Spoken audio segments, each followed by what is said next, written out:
Hello guys, good morning. তোমরা সবাই কেমন আছো? আশা করছি সবাই ভালো আছো। আমরা আরেকটি নতুন ভিডিওতে তোমাদের জানাই অনেক অনেক স্বাগত। দেখো, বৃহস্পতিবারের সকাল ছেলেকে নিয়ে গেছিলাম স্কুল থেকে নিয়ে এসে দেখো ঘর বাড়িগুলো সব মুছে নিচ্ছিলাম। যেহেতু বৃহস্পতিবার অনেকই কাজ থাকে, দেখো সকাল সকাল ঘর বাড়িগুলো মুছে পুজো দিয়ে নেব। এদিকে দেখো, আগের দিন রাত্রিবেলায় ঘুম হয়নি।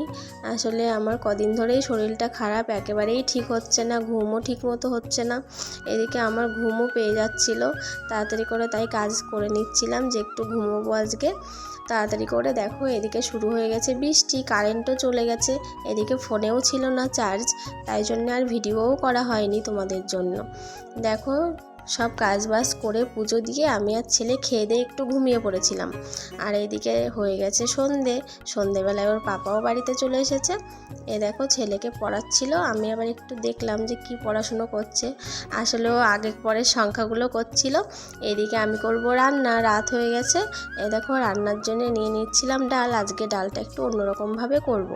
এই দেখো ভাতটাও বসিয়ে দিলাম, ওইদিকে ডালটা ভিজিয়ে নিয়েছি, এদিকে রসুন আর পেঁয়াজগুলো কেটে নিয়েছি। আজকে করব অন্যরকমভাবে একটু ডাল, তার জন্য দেখো জিরে ফোড়ন আর শুকনো লঙ্কা ফোড়ন দিয়ে দিলাম, তারপরে দিয়ে দিলাম গোটা গোটা রসুন। এবার রসুনগুলো একটু ভাজা ভাজা হয়ে গেলে পেঁয়াজগুলো দিয়ে দেবো, পেঁয়াজগুলো একটু ভেজে নেব।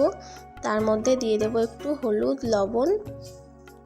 দেখো হলুদ লবণগুলোও দেওয়া হয়ে গেল, একটু ভাজা ভাজা করে দেখো ডালগুলো দিয়ে দিলাম, ডালগুলোও একটু ভেজে নেব। ভেজে নিয়ে দেখো ভাজাও হয়ে গেছে, এবার দিয়ে দিলাম জল। এভাবে একটু ডাল রান্না করে খেয়ে দেখো, অনেক টেস্টি হয়। এদিকে দেখো বেগুনি করব বলে বেসনের মধ্যে দেখো হলুদ লবণ আর এদিকে দিয়ে দিয়েছি শুকনো লঙ্কার গুঁড়ো। এবার মেখে নেব ভালো করে ব্যাটারটা। এই ব্যাটারটা গোলানোই কিন্তু মেইন কাজ। এই ব্যাটারটা যত ভালো গোলানো হবে তত ভালো তোমাদের বেগুনি হবে। দেখো ব্যাটারটা ভালো করে গুলিয়ে নিলাম।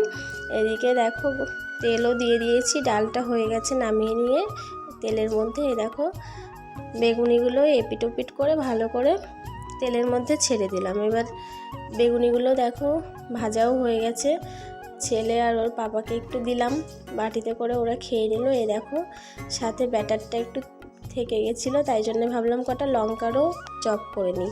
দেখো লঙ্কার চপটা যেহেতু ব্যাটারটা অনেকটাই পাতলা হয়ে গেছে, তাই এই যে দুবার করে দিলাম, দেখো তেলের মধ্যে দুবার করে। এবার দেখো চপগুলো খুব সুন্দর হয়ে গেছে দুবার করে দিলাম বলে। দেখো এই যে ভাজাও হয়ে গেছে লঙ্কার চপগুলো। এই দেখো এখন ভাতও খেয়ে নেব, রাত হয়ে গেছে যেহেতু। এই যে ভাতটাও নিয়ে নিয়েছি, এদিকে